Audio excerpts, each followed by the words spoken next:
নমস্কার, আমি পঙ্কজ বিশ্বাস এবং আপনারা দেখছেন পলিটিক্যাল ডেইলি।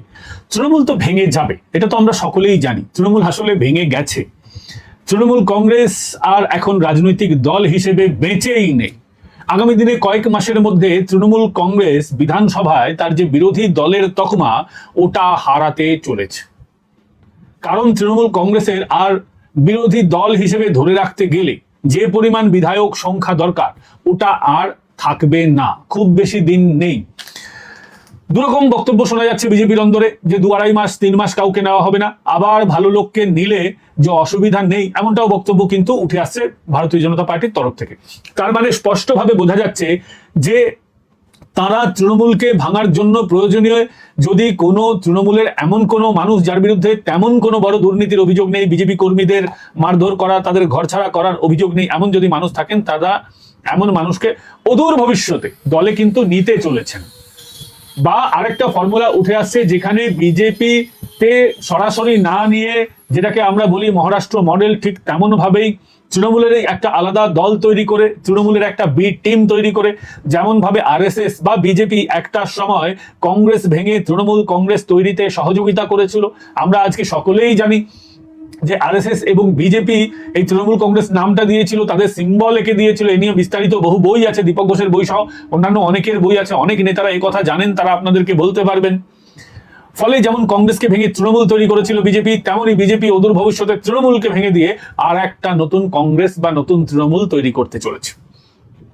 তার প্রক্রিয়া কিন্তু শুরু হয়ে গেছে বন্ধু, তার প্রক্রিয়া শুরু হয়ে গেছে। এই মুহূর্তে আমার কাছে যা খবর আছে, 20 থেকে 22 জন সাংসদ, 40 থেকে 45 জন বিধায়ক তারা তৃণমূল ছাড়তে রাজি। দিল্লিতে দরবার করা শুরু করে দিয়েছেন। কেউ শুভেন্দু অধিকারী, কেউ শ্রমিক ভট্টাচার্য, কেউ রাজনাথ সিং, কেউ অমিত শাহ, দিল্লিতে অন্যান্য নেতা, এদের কাছে যাদেরকে হাতে পায়ে ধরতে চাইছেন। অনেকে তো দিল্লিতে চলে গেছেন, আপনারা তো সেই খবরটা জানেন। অনেকে দিল্লিতে চলে গেছেন, বিভিন্ন নেতাদের হাতে পায়ে ধরছেন। তো এখন এটা বিজেপির উপরে যে তারা কাকে নেবে কাকে নেবে না। আপনারা ভাবতে পেরেছেন এর আগে কখনো বিজেপির আয়োজিত প্রশাসনিক বৈঠকে তৃণমূলের লোকেরা আসবেন? আজকে যেদিন এই ভিডিওটা রেকর্ড করছি, সেদিন নদিয়াতে কল্যাণীতে আয়োজিত যে প্রশাসনিক সভা, সেখানে 2 জন সাংসদ গিয়েছিলেন। তাদের মধ্যে একজন কাকলি ঘোষ দস্তিদার, সেটা খবর হয়েছে, আপনারা সকলে জানেন। এছাড়া আমরা 6 জনের নাম পেয়েছি যারা গিয়েছিলেন। তারা হচ্ছে দেগঙ্গার বিধায়ক আনিসুর রহমান বিদেশ, বাদুরিয়ার বিধায়ক বুরহান আলী মুকাদ্দিন ওরফে লিটন, স্বরূপনগরের বিধায়ক বীণা মণ্ডল, বসিরহাট দক্ষিণের বিধায়ক সুরজিৎ মিত্র বাদল, এছাড়াও হারোয়ার বিধায়ক আব্দুল মতিন। এরা শুভেন্দু অধিকারীর ডাকা প্রশাসনিক বৈঠকে গিয়েছিলেন, অংশ নিয়েছেন। তৃণমূল কি কখনো এর আগে এই ধরনের সৌজন্যতা দেখিয়েছে? উত্তর হচ্ছে না। ফলে এটা কোনো রাজনৈতিক সৌজন্য নয়, তৃণমূল নতুন করে ভদ্রলোক হয়ে গেছে সেরকম কোনো বিষয় নয়। আসলে তৃণমূলের কজন মরিয়া তৃণমূলটা ছাড়ার জন্য। তারা যদি তৃণমূলের হয়ে বেশি বাড়াবাড়ি করতে যান, ব্যাটিং করতে যান, তাহলে আউট হওয়ার সম্ভাবনা থাকছে। তাই বিজেপির সঙ্গে সখ্যতা বজায় রেখে চলতে হবে। এই সংস্কৃতি, সভ্যতা, সৌজন্যতা, ভদ্রতার সংস্কৃতি বিজেপির। তাহলে কি এরা রাতারাতি বিজেপি হয়ে গেছেন? না, এরা রাতারাতি বিজেপি হতে চাইছেন। হতে পারবেন কি পারবেন না সে তো সময় বলবে। কি উপায়ে তৃণমূলটাকে ভাঙা হবে রাজনৈতিক কৌশলের কারণে, সেটা তো সময় আমরা দেখতেই পাবো। ফলে বোঝা যাচ্ছে যে খবরের বাস্তবতাটা আছেই, এরা সকলেই পা বাড়িয়ে রেখেছে। আরে পা তো কুণাল ঘোষও বাড়িয়ে রেখেছে, সেটা অবশ্য আলাদা ব্যাপার। কোথায় বাড়িয়ে রেখেছে সেটা তো সময় আসলে জানা যাবে। কিন্তু কুণালের কিছু হবে না। কোন কুণালের কথা বলছি আমি ঠিক জানি না, আপনারা যদি জানেন কমেন্ট বক্সে জানাবেন। আরেকজন কুণাল ঘোষ আছেন। কুণাল ঘোষ কখনো সাংবাদিক, এখন তার কোনো সংবাদপত্রে আছে কি? সংবাদ প্রতিদিনে কাজ করতেন, ওখান থেকে তো তাকে বিতাড়িত করা হয়েছে, এরকমটা আমরা শুনতে পেয়েছি। সেই কুণাল ঘোষ, যিনি বেলেঘাটার বিধায়ক, তিনি মোহনবাগানের সহসভাপতি পদ থেকেও ইস্তফা দিয়ে দিয়েছেন। এটা না ওই সংবাদ প্রতিদিনের সাথে আমার মনে হলো জড়িত, কারণ টুটু বসু, সৃঞ্জয় বসু, এটা তো মোহনবাগানের সঙ্গে জড়িত। আর এদেরই সংবাদপত্র সংবাদ প্রতিদিন। তো যেহেতু সংবাদ প্রতিদিন থেকে তাকে ইস্তফা দিতে হয়েছে, এবং তিনি নিজেই বলেছেন আমি কারো বিড়ম্বনার কারণ হতে চাই না, নিজেই থেকেই কুণাল ঘোষ নাকি ছেড়ে দিয়েছেন। যদিও পরপর যদি আমরা ঘটনাক্রম দেখি, তাহলে অনেক সাংবাদিককেই তাদের প্রতিষ্ঠান থেকে চটি চাটার জন্য বিতাড়িত করা হয়েছে, লাথি মারা হয়েছে পশ্চাৎ দেশে। তাদের মধ্যে অনেকেই আছেন, আমরা জানতে পেরেছি নিউজ 18 থেকে বিশ্ব মজুমদার, তার চাকরি গিয়েছে, ওখানে আরেকজন ব্যক্তির চাকরি গিয়েছে। বিভিন্ন সংবাদ প্রতিষ্ঠানে চাকরি গিয়েছে। তো ছাঁটাইয়ের পর্ব কিন্তু চলছে, অন্যান্য বিভিন্ন জায়গায় ছাঁটাইয়ের পর্ব চলছে। তো এমতাবস্থায় যেহেতু সংবাদ প্রতিদিনের চাকরিটা ছাড়তে হয়েছে, তাই তিনি মোহনবাগানটাও ছেড়ে দিলেন, পদটাও ছেড়ে দিলেন। এটা কোন দিকে তিনি পা বাড়াচ্ছেন এটা সময় বলবে। আসলে কয়েকজন না চেষ্টা করছেন এমন একটা পরিস্থিতি তৈরি করার, তারা বোঝাতে চাইছেন যে বিজেপির সঙ্গে তাদের সেটিং হয়ে গেছে। এটা বিজেপি কর্মীদের মনোবল ভাঙার জন্য বা মার্কেটে একটা ন্যারেটিভ তৈরি করার জন্য, যাতে দৃষ্টি ঘোরানো যায়, তাদের বিরুদ্ধে যে সমস্ত অভিযোগ আছে সেগুলো যাতে ডাইলিউট হয়ে যায়। এই চেষ্টাটা কিন্তু এক ধরনের রাজনৈতিক কারবারিরা কিন্তু করছেন। তার মধ্যে অন্যতম হচ্ছেন কুণাল ঘোষ। এই কুণাল ঘোষের বিরুদ্ধে অভিযোগ শ্যামসুন্দরী কালী মন্দির দখল নেওয়ার অভিযোগ। শ্যামসুন্দরী কালী মন্দিরে ব্যাপক সোনা দান হয়েছে বিগত কয়েক বছরে, কয়েক কেজি সোনা তার ভান্ডারে আছে, কয়েক কোটি টাকা মন্দিরের হেফাজতে রয়েছে। এই কয়েক কোটি টাকা আর কয়েক কেজি সোনা আর মন্দিরটাকে দখল নেওয়া, ট্রাস্টিতে ঢোকার চেষ্টা, আর বাইরে মন্দিরের বাইরে কারা ডালা নিয়ে বসবে সেই সেটিংটা করা, সেখান থেকে আবার টাকা নাকি ওঠে বিভিন্ন জায়গা থেকে, যাদেরকে বসতে দেওয়া হবে তাদের তো একটা অংশ নেওয়া হবে। এই টাকার ভাগ বাটোয়ারা নিয়ে যত গন্ডগোল, এমনটা শ্যামসুন্দরী মন্দির কর্তৃপক্ষের অভিযোগ। আমাদের কাছে সেই বয়ান রেকর্ডেড আছে, আমরা কয়েক মাস আগে সেই খবর আপনাদেরকে দেখিয়েছি, সবাই দেখেছি। তো এখন এই ধরনের লোককে কি বিজেপি দেবে, আমার প্রশ্ন। কিন্তু তৃণমূল ভাঙবে, আপনি লিখে রেখে দিন। আর কাকলি ঘোষ দস্তিদার কি সেই নতুন দলের মুখ হবেন? হতেও পারেন, হওয়ার সম্ভাবনা প্রবল। কারণ কাকলির একটা ভাবমূর্তি রয়েছে, একজন বিশিষ্ট ডাক্তার, তার হাজবেন্ড তিনিও ডাক্তার। যদিও এই কাকলি ঘোষ দস্তিদার শুভেন্দু অধিকারীর নামে দুদিন আগে পর্যন্ত গাল দিয়েছেন। বাংলার একজন মুখ্যমন্ত্রী, যিনি পেশায় ফ্যাশন ডিজাইনার ছিলেন, অগ্নিমিত্রা পাল, তাকে তিনি গালি দিয়েছেন। চিনতে পারেননি, গালি মানে সরাসরি কোনো খিস্তি নয়। উনি কি ফ্যাশন শাড়ি টাড়ি বেচেন, প্রিন্টিং করেন, এই ধরনের ভাবে কটূক্তি নাকি করেছিলেন, এটা সংবাদ মাধ্যমে দেখা গিয়েছে। তো তৃণমূলের লোকেরা বিজেপির লোকেদের তো এভাবে কটূক্তি তো অতীতের দিনে করেইছে। সেই ধরনের লোককেও নেওয়া হলে দলের মধ্যে কিন্তু এক ধরনের বার্তা যাবে যে ওই দল থেকে দেখো নিয়ে নেবে। ফলে দলে হয়তো নেওয়াটাও হবে না, একটা নতুন প্ল্যাটফর্ম হবে, এই সম্ভাবনাটাকে উজ্জ্বল। তবে হ্যাঁ, কিছু লোককে অবশ্যই হয়তো আগামী দিনে দলে নেওয়া হতে পারে। আমি আপনাদের দর্শকদের একটা কথা বলে রেখেছি, এটা বিজেপি নেতৃত্বের কাছেই আমাকে ভিডিও বানানোর জন্য আগ্রহ করা হয়েছে। কয়েকজন বিজেপি নেতাই আমাকে বলেছেন এটা বলতে, আমি আপনাদেরকে বলছি, মন দিয়ে শুনবেন। আপনারা যাকে চাইছেন দলে না নেওয়া হোক, আপনারা ওর বিরুদ্ধে এফআইআর করুন। সত্যি এফআইআর মানে আপনার সঙ্গে ওই নেতা, যে নেতা ধরুন আপনার কাছে খবর আছে আপনার এলাকার একটা নেতা বিজেপিতে ঢুকতে চাইছে, সে আপনার কাছ থেকে যদি কোনোদিন 1 লাখ টাকা, 2 লাখ টাকা, 50,000 টাকা, 10 টাকা ও যদি চেয়ে থাকে, আপনি গিয়ে থানায় এফআইআরটা করে রাখুন। আপনার বাড়িতে যদি সিন্ডিকেটের সমস্যা করে থাকে, আপনি এফআইআরটা করে রাখুন।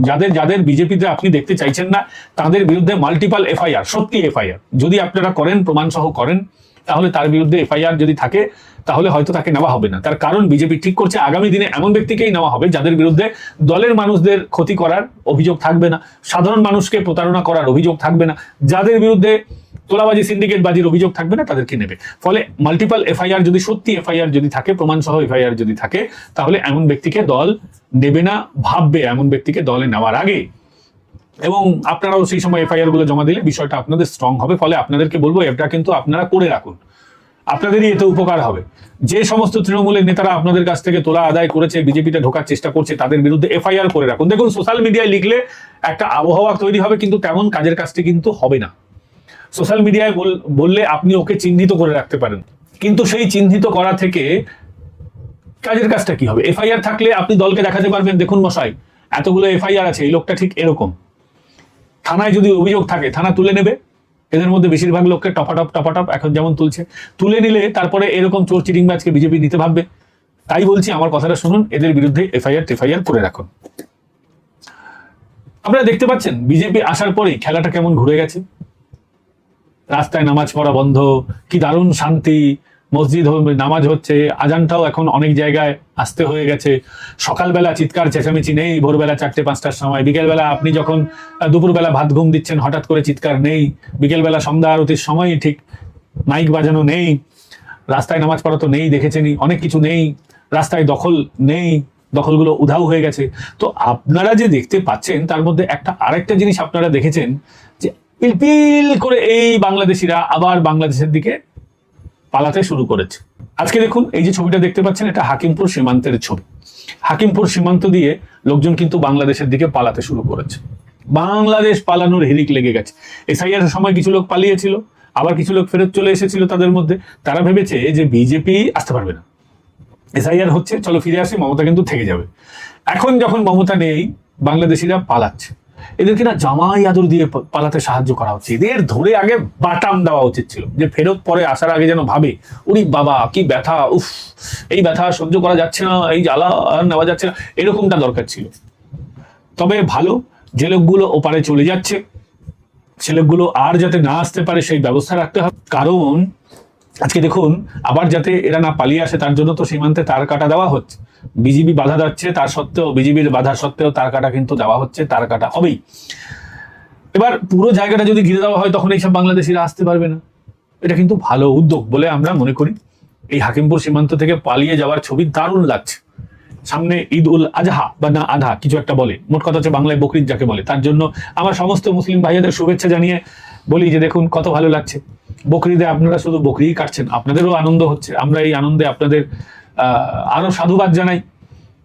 নিয়ম মেনে আপনারা আপনাদের ধর্ম পালন করুন। কোথাও তো ইসলামে গরু কাটা লেখা নেই, হঠাৎ করে গরু খাবার দোষটা চাপলো এই কারণেই, কারণ হিন্দুদের এটা দিয়ে বিরক্ত করা যায়। তো নিয়ম মেনে হচ্ছে, আমাদের সনাতনীদেরও এটা খুব ভালো লাগছে, ভারতীয়দের খুব ভালো লাগছে যে ভারত এবার আইনের মাফিক চলছে। দেশটা এবং এই রাজ্যতেও এখন সবকিছু আইন মাফিক চলছে। এই আইন মাফিক যখন রাজ্যটা চলে না, আমাদের খুব ভালো লাগে। আরেকটা খবর আপনারা দেখেছেন, একটা ভিডিওকে খুঁজে পাওয়া যাচ্ছিল না, প্রশান্ত বর্মন তার নাম। সেই ভিডিও কি দুঃখ তার, মদ খেয়ে গাড়ি ঠুকে দিয়েছে একজন ব্যক্তিকে, সেই ব্যক্তি আবার গিয়ে বাইক আরোহীর উপরে গিয়ে পড়েছে। এই প্রশান্ত বর্মনদের এই ভিডিওদের দুঃখ কোথায় জানেন? কোটি কোটি টাকা কামাচ্ছিল, যা খুশি করছিল, অনেক অভাব অন্যায় অভিযোগ, কিন্তু কেউ এদেরকে গ্রেফতার করার সাহস দেখাতে পারছিল না। এখন দেখুন একটা র্যাশ ড্রাইভিং এর কেসে অ্যারেস্ট, এরপর দেখবেন পুরোনো কেসগুলো খুলবে, পুরোনো কেসে কিন্তু ওকে ট্যাগ করা হবে, ট্যাগ করে জানতে চাওয়া হবে, বলো তোমার অপরাধ, স্বীকার করো, তুমি জানো এই তোমার বিরুদ্ধে এই অভিযোগ, এগুলো হবে। কেউ কখনো ভাবতে পেরেছে পুলিশ গ্রেফতার হবে? শান্তনু সিনহা বিশ্বাস গ্রেফতার হয়েছে, ভিডিও এই যে ব্যক্তি গ্রেফতার হয়েছে, এরকম আরো অনেকে গ্রেফতার হবে আগামী দিনে। তো এগুলো দেখে না আমাদের খুব ভালো লাগছে। আর এটা শুভেন্দু বাবুর জন্যই কিন্তু আমাদের হচ্ছে। এই বিজেপি সরকারটা না থাকলে এগুলো হতো না বলেই আমরা মনে করি। বন্ধু, এই ভিডিও আপনাদের কেমন লাগলো কমেন্ট করে জানাবেন। আজকে একটু ছোট ভিডিও বানাচ্ছি কারণ শরীরটা এখনো খুব ভালো নেই, তবু আপনাদের সামনে আসতেই হয়, তাই এলাম। আর ভিডিওটা ভালো লাগলে অবশ্যই লাইক শেয়ার এন্ড সাবস্ক্রাইব করবেন। চ্যানেল সাবস্ক্রাইব করে নিয়ে পাশের বেল আইকন প্রেস করে দেবেন, যাতে ভিডিও নোটিফিকেশন সঙ্গে সঙ্গে পেয়ে যান, যাতে ভিডিওটা দেওয়া মাত্র আপনারা দেখতে পারেন। অনেকেই আমাদের জয়েন বাটন ক্লিক করে মেম্বার হচ্ছেন, আমাদের সদস্য হচ্ছেন। প্রত্যেকে যারা জয়েন বাটন ক্লিক করে আমাদের মেম্বার হচ্ছেন, আপনাদের প্রণাম জানাচ্ছি, সাধুবাদ জানাচ্ছি। আপনারা অনেকেই সুপার থ্যাঙ্কস পাঠাচ্ছেন, তার জন্য যারা পাঠিয়েছেন প্রত্যেককে প্রণাম জানাচ্ছি। আপনাদের প্রতি আমাদের কৃতজ্ঞতা থাকবে। আপনারা আমাদের সুপার থ্যাঙ্কস পাঠান আমাদের এই লড়াই অংশীদার হতে চাইলে। আর কেউ যদি কিউআর কোডের মাধ্যমে আমাদের হেল্প করতে চান, তো আমাদের চ্যানেলে আপনারা প্রবেশ করলে ঠিক উপরের দিকে যেখানে ব্যানার রয়েছে, ওখানে বাঁ দিকে আমাদের স্ক্যানারটা দেওয়া আছে, আপনারা ওখান থেকেও আমাদেরকে সাহায্য পাঠাতে পারেন, অনেকে পাঠাচ্ছেন। এবং আমাদের হিন্দি চ্যানেল হচ্ছে পলিটিক্যাল ডেইলি হিন্দি। আমাদের আরেকটি বাংলা চ্যানেল আছে পলিটিক্যাল ডোজ। সাবস্ক্রাইব করে নিন। ভালো থাকবেন, সুস্থ থাকবেন। আগামীকাল আবার দেখা হচ্ছে আপনাদের সঙ্গে। নমস্কার।